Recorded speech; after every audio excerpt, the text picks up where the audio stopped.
I arrived at my son's house 45 minutes early because I'd made the mistake of offering to help set up. That's how it always started with me and David. I'd offer. He'd accept. And then I'd spend the evening reminding myself that his way of arranging a dinner table wasn't wrong, just different. 31 years as a school principal had made me particular about certain things, and holidays were one of them. His wife, Carol, had texted me the address of the restaurant where they'd reserved a private room for his 40th birthday dinner, and she'd added, "Come early if you can, the flowers aren't going to arrange themselves." So I came early. The private room was in the back of the restaurant, past the main bar and through a narrow hallway with framed black and white photographs of old Chicago. I could hear voices before I pushed the door open, and I recognized them both. David and my younger son, Connor. They were standing near the far window, their backs to me, Connor with a beer in his hand, David scrolling something on his phone. I stopped in the doorway, not because I was being sneaky. I wasn't. I stopped because David was saying my name, and something in his tone made my feet go still before my brain caught up.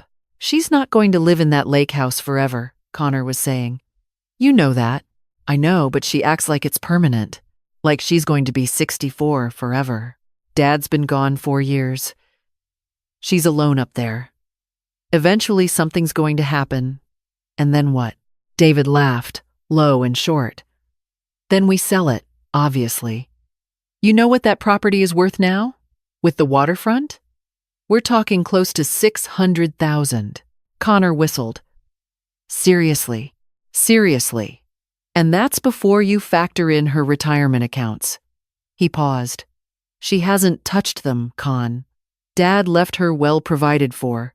Between the house and the pension, and what she's got invested, we're talking close to $1 million total." There was a silence.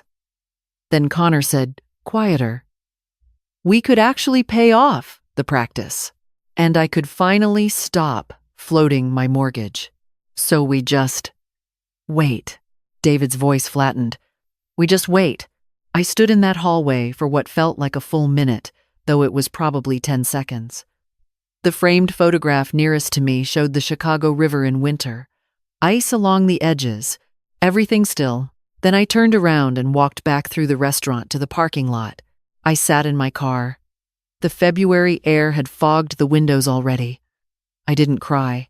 I didn't call anyone. I sat in the cold, and I breathed the way I'd learned to breathe during difficult school board meetings, slowly, from the stomach until the first wave of something passed. I went back inside 20 minutes later. I smiled at my sons when they turned around. I hugged them both. I exclaimed over the restaurant, over the decorations Carol had put together, over the photographs David's wife had printed and mounted on foam board. I held my granddaughter Lily's face in my hands and told her she'd gotten taller since Christmas, which she had. I ate dinner. I laughed at the toasts. I watched my son blow out the single candle on his birthday dessert because he'd told Carol he didn't want to count them anymore. And the entire time, I was thinking, here's what people don't know about retiring from education after 3 decades. You spend your whole career solving other people's problems. Parents who couldn't talk to their kids, kids who couldn't talk to their parents, teachers running out of steam, budgets that didn't add up. 31 years of finding the path through, the compromise, the solution that kept everyone moving forward. I was good at it. And I was good at it because I was never the one falling apart. I drove home to the lake house that night along Route 12, the same road I'd driven 1,000 times since Robert and I bought the property in 1994. The house was quiet the way it had been quiet for 4 years, not peaceful quiet, just empty quiet, the kind that greets you at the door and follows you from room to room. I poured myself a glass of wine and stood at the back window, looking out at the lake. It was too cold and too dark to see much, just the suggestion of water. And beyond it, the lights from the far shore. Robert had loved this view. He'd stand here with his coffee every morning, not saying anything, just looking. I used to tease him about it. You've seen it 10,000 times, I'd say, and he'd smile without turning around. 10,001, he'd say. Still worth looking at. I finished my wine and sat down at the kitchen table with my laptop. My friend Patricia had moved to Sarasota 2 years earlier, after her husband's heart attack. She'd resisted it at first. She'd grown up in Illinois, same as me, and the idea of leaving felt like surrender. But 6 months in, she'd stopped apologizing for it. She called me from poolside. She called me from a cooking class. She called me from a road trip to Key West she'd taken with 3 women she'd met in her building's book club. You should see this place, she'd told me in December. It's not what you think. These people are alive, Maggie. Really, alive. I'd laughed her off. Now I found her number and texted her at 11:30 at night. Tell me about that building you live in. She called me back in 30 seconds. By midnight, I had the name of her property manager. By the next morning, I had a virtual tour scheduled for Thursday. I drove down to see it the following weekend. The Meridian was a 6-story building 4 blocks from the water in a neighborhood with good restaurants and a farmer's market on Saturdays. Not a nursing home, not a retirement village with a golf cart shuttle. Just a building full of people who had decided, for various reasons, that they were done with the houses that no longer fit them. Patricia met me in the lobby, tanned and wearing a linen shirt I'd never seen before. You look different, I told her. I feel different, she said. Come see. She walked me through it all. The rooftop terrace, the communal kitchen where residents could sign up for a cooking class or just use the space on weeknights, the library room, the small gym, her 2-bedroom apartment on the 4th floor, which she'd made entirely her own, with her grandmother's quilt on the back of the sofa and her late husband's record collection lined up on a shelf below the window. Is this what you were waiting for? I asked, standing in her living room. I was waiting for permission, she said. Then I stopped waiting. I met with the building manager before I left. There was a 1-bedroom available on the 5th floor. Move-in ready. I could have it by April if I wanted. I said I'd think about it. I was in my car before I called and said yes. The following Tuesday, I drove to see my attorney, a woman named Helen who had handled Robert's estate and had been direct with me in a way I respected. I need to update my will, I told her, significantly. She folded her hands on her desk and looked at me with an expression that was professional and patient. What kind of changes? I'd spent the weekend thinking through the details. Not in anger. I want to be clear about that. Not in anger and not in hurt. In that same flat, clear-eyed state I'd felt sitting in my car outside the restaurant while my sons discussed the timing of my death. I'd lain awake Saturday night running numbers and thinking about what I actually wanted, maybe for the first time in years. Currently, everything goes to David and Connor equally, I said. I want to change that. To what? I want to establish a trust for my granddaughter, Lily. Enough to cover 4 years of college, plus a distribution at 25, with no parental access before that. Okay. The lake house proceeds whenever the sale closes. I want split between 2 charities. 1 local, 1 national. I'll have a list for you by Friday. I also want 20% of my retirement accounts directed to the school district scholarship fund. Robert started that fund. It should keep going. Helen's pen paused. And the remainder? Split between the charities as well. She looked up. That leaves your sons with substantially less than your current arrangement. I know. Can I ask what prompted this? I overheard a conversation, I said. My sons are counting on my estate to solve their financial problems. I'd rather make sure the money does something while I still have a say in where it goes. She was quiet for a moment. Then she said, I'd recommend a revocable living trust structure. Harder to contest, and it gives you more flexibility during your lifetime. She paused again. This doesn't have to be permanent. If things change, you can change it. I understand, but draw it up now. We spent the next 2 hours going through everything, account numbers, the deed on the lake house, the investment statements I'd printed and brought in a folder. Robert had insisted on keeping everything organized, even near the end, and I'd kept up the habit after he died. Helen called the process unusually clean. I took that as a compliment. When I walked out of her office into the March cold, I felt lighter in a way I couldn't entirely explain. Not happy, exactly. Clear. I called a realtor named James Kowalski that Thursday. He'd sold the Hendersons' place 2 houses down the previous fall and gotten them more than they'd expected. I'd sent him a referral card. He remembered me immediately. Mrs. Novak. How are you? I'm well. I'm thinking of selling the lake house.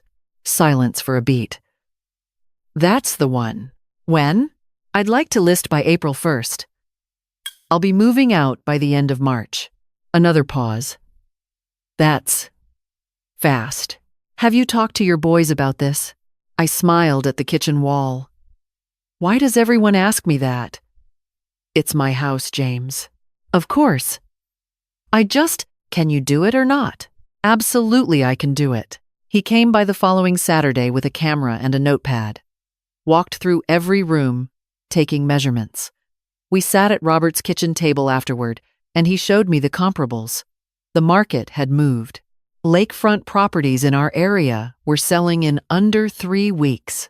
I'd list at $590, he said. Could easily see 6 to 10, 620 with the right buyer. List it, I said. Your sons are going to be surprised. I looked at him. They'll be fine. March is a strange month to sort through 30 years of a life. Gray skies, muddy ground, the lake still cold and flat. But I found it suited the work. There was no nostalgia in March the way there would have been in October. No softening of the light to make everything look worth keeping. I went through each room with 3 boxes. Keep, donate, and let go. David and Connor both had storage units full of childhood things I'd kept for years.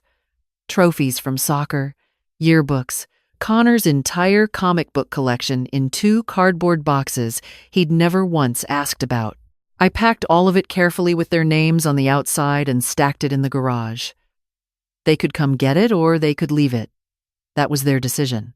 The furniture I was keeping, I'd already measured against the Meridian apartment layout. A surprising amount of it didn't fit. Not physically, but in terms of what the rooms were asking for. The lake house furniture was big, heavy, meant to anchor large spaces. The apartment needed something lighter. I called an estate sale company Patricia had recommended. They'd handle the rest. I kept the photograph albums. I kept the wooden box of letters Robert and I had written to each other when we were first dating, and he'd moved to Cincinnati for a year for work. I kept the quilt his mother had made. I kept the collection of river stones on the windowsill in the hallway that Lily had helped me gather from the shore when she was 6 years old. Everything else went. There's a particular freedom in that kind of reduction, I'll tell you. You find out quickly what you actually love versus what you've just been storing. I didn't tell David or Connor what was happening. Not because I was hiding it. Not exactly. But every time I thought about calling them, I remembered David's voice, "We just wait," and I decided the conversation could wait a little longer. Connor called once in March to ask if I was coming to Chicago for his wife's gallery opening. I said I had too much going on. He asked if everything was okay. I said everything was fine, just sorting through some things. He said okay and didn't ask what things. David texted twice. Once to ask if I wanted to join them for Easter. Once to ask if I'd seen some news segment about interest rates. I said I had plans for Easter, and yes, I'd seen it. That was the extent of it. James Kowalski called me the last week of March with an offer. Full asking price, cash, clean close, buyer wanted possession in 30 days. Don't you want to counteroffer? He asked. Take it, I said. Maggie. I have somewhere to be, James. Take the offer. The closing was set for April 28th. I was planning to be in Sarasota by April 3rd. I arrived at the Meridian on a Tuesday morning with a moving truck and Patricia waiting in the lobby with coffee. The apartment was smaller than the lake house in square footage and bigger in every other way that mattered. The windows on the south side caught the afternoon light and held it. The building smelled like fresh paint and someone's good cooking from the floor below. My books fit perfectly on the built-in shelves along the living room wall. I put the river stones on the windowsill above the kitchen sink. I set Robert's photograph on the dresser, the one from our trip to Vermont in 2008, where he's laughing at something off camera, mid-laugh, eyes crinkled, 48 years old and healthy. And entirely himself. "We did it," I told him. "Now I'm going to do the next part." Patricia introduced me to the building within a week. The book club met every other Thursday. There was a watercolor class on Tuesday mornings that welcomed complete beginners, which I was. There was a rooftop garden that residents maintained in rotating shifts, and I signed up for Wednesday afternoons because I'd always meant to grow something and never had the time. The people were real. That's the only way I can put it. They'd lived. They'd lost things. They didn't pretend otherwise. My neighbor across the hall, a retired federal judge named Eleanor, had buried a husband and outlived a daughter, and still made the best lemon cake I'd ever tasted, which she brought to my door on my second Saturday with a card that said, "Welcome home." I cried a little at that. The first time I'd cried in weeks. I'd been in Sarasota for exactly 11 days when David called. I was on the rooftop terrace watching the sun drop behind the city when my phone rang. His name on the screen. I let it ring twice before I answered. "Mom!" His voice was clipped. I tried calling the lake house number. "I don't live there anymore," I said. "What do you mean you don't?" He stopped. "James Kowalski left me a voicemail." "He called you?" "He mentioned it in passing. Said the closing was this week." "Mom, what is going on?" "I sold the house, David. Without telling us. It was my house. Mine and your father's, and then mine. I sold it." That's his voice went tight. "That's not okay. That's a family decision. Where are you even living?" "Sarasota. I moved into a building here. An apartment." The silence on the other end had a quality to it I recognized from the school board. The silence of someone recalibrating. "Florida," he finally said. "Florida. When were you going to tell us?" "I'm telling you now." "Mom, I need you to listen to me, David.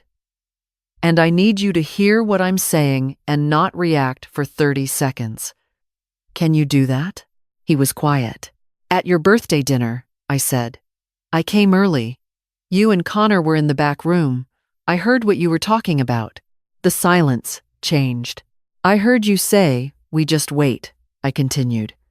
"I heard you talk about the house and the accounts and what you'd be able to pay off when I was gone." I stood in that hallway for a minute, and then I walked back to the bar and I ordered a seltzer water, and I decided I was done making myself small enough to be convenient. "Mom, we were just talking." "It wasn't. I'm not angry, David.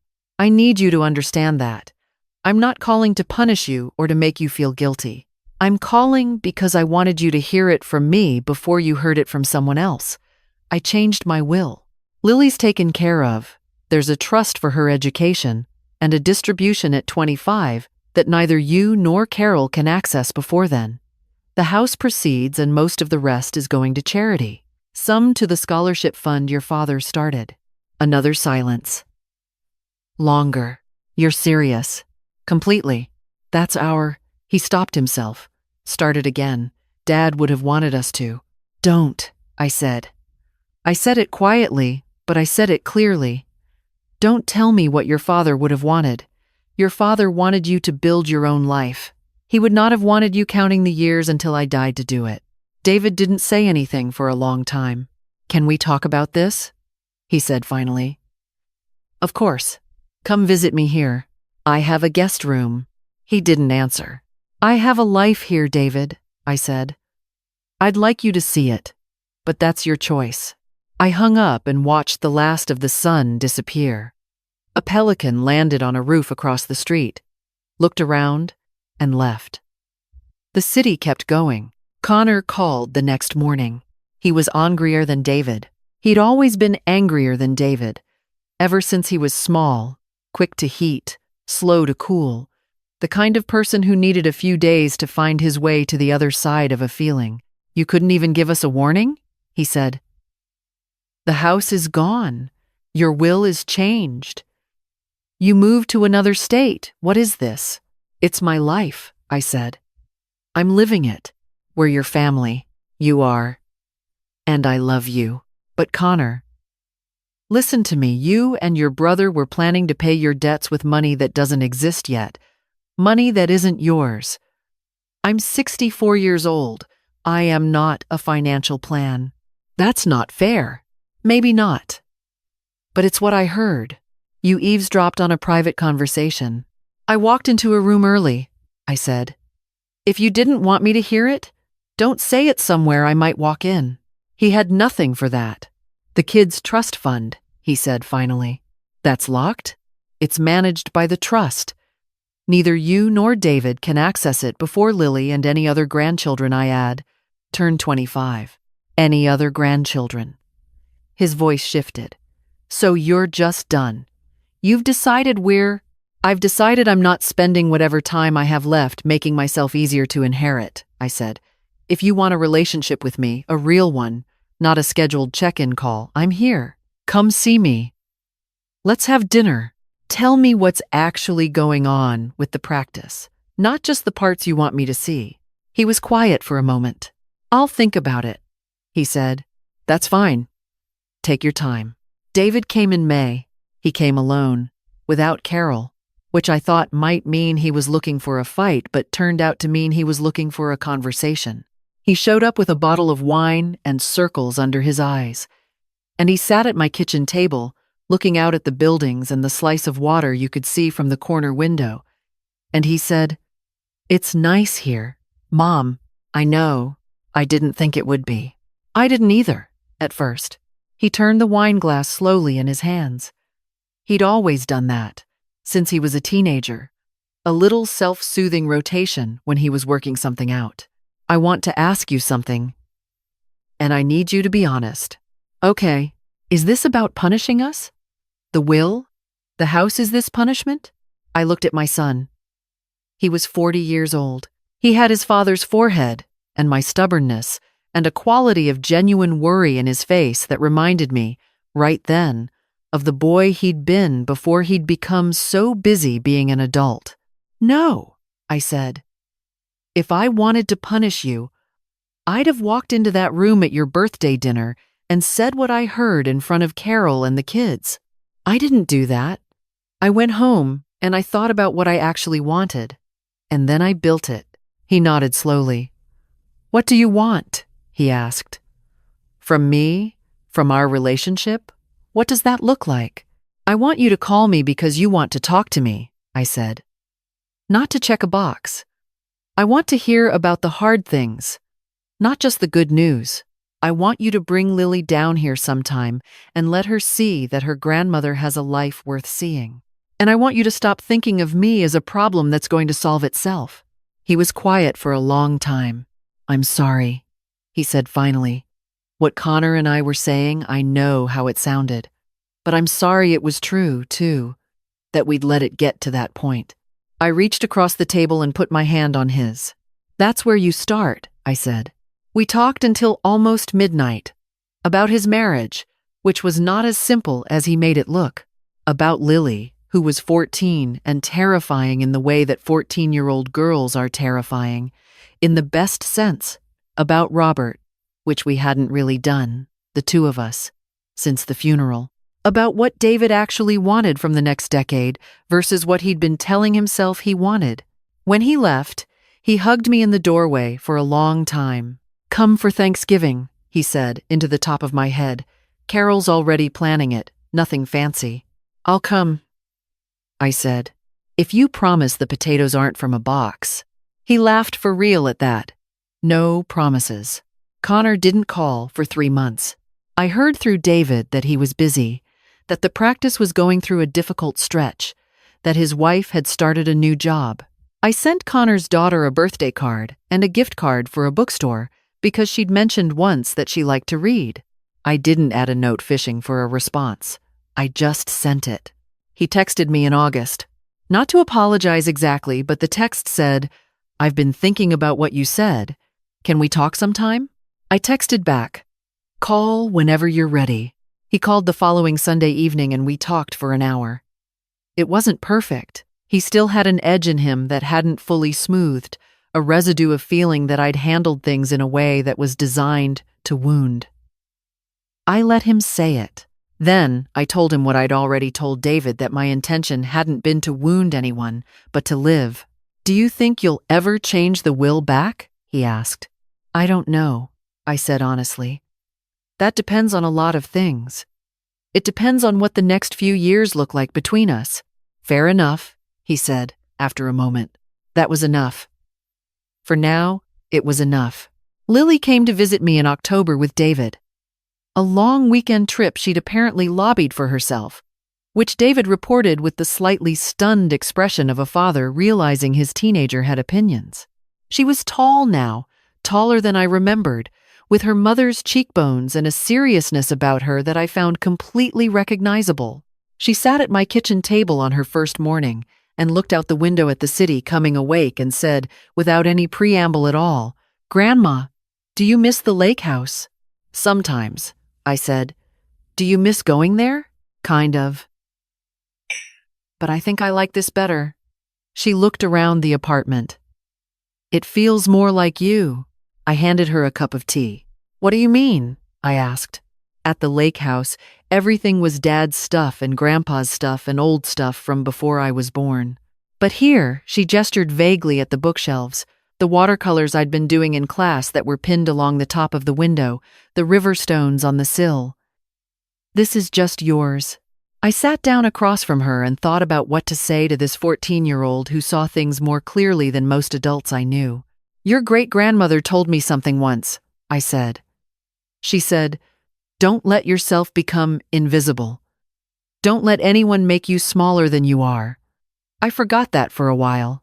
I'm trying to remember it now. Lily looked at me. "What made you forget?" "I think I thought taking up space was the same as being selfish," I said. I confused the two for a long time. She nodded, like this was a thing she was filing away. Then she picked up her tea and said, "Can we go to that farmer's market Patricia told me about?" We spent the morning there, just the two of us, while David slept in. We walked the whole market twice, bought olive bread and a jar of local honey, and a small painting of the bay from an artist who painted with his left hand because he'd had a stroke 4 years ago and decided that was no reason to stop. On the walk back, Lily put her arm through mine the way she used to when she was small, when she'd reach up and grab my hand in parking lots. "I'm going to come back," she said. "In the summer. Maybe. If that's okay." "That's more than okay," I said. "This place needs someone young to show off for." She laughed. And the sound of it bounced off the buildings around us and came back amplified. And I thought, yes, this is the thing that was worth finding. The first Thanksgiving I spent in my own space, in my own city, at a table that seated 8, because Patricia and Eleanor and 4 other people from the building had decided to host collectively in the common room and needed the table. I brought a sweet potato dish from Robert's mother's recipe. I brought wine. I sat between Eleanor and a man named George who'd retired from architecture and had opinions about bridges. We talked until 9 in the evening. When I walked back to my apartment, I stood at the window the way I always stood now, the same way Robert used to stand at the lake house with his coffee, not looking for anything in particular, just looking. I thought about the moment in that restaurant hallway when I'd heard my sons talking. The moment I'd stood still and let the truth settle into me. The same way cold water settles, without drama, just present and real and clarifying. I was 64 years old. I had good years ahead of me, and I intended to fill them. Not as someone's inheritance, not as a problem waiting to resolve itself, not as the woman at the end of a hallway who'd stopped being worth surprising. I made myself a cup of tea and brought it back to the window. Outside, the city. Here's what I know now that I didn't know a year ago. Starting over isn't a young person's privilege. Neither is taking up space. Neither is deciding, after 64 years of being useful to everyone else, that you get to be the point. Robert's photograph watched me from the dresser. I raised my cup to him. 10,001, I said. Still worth looking at.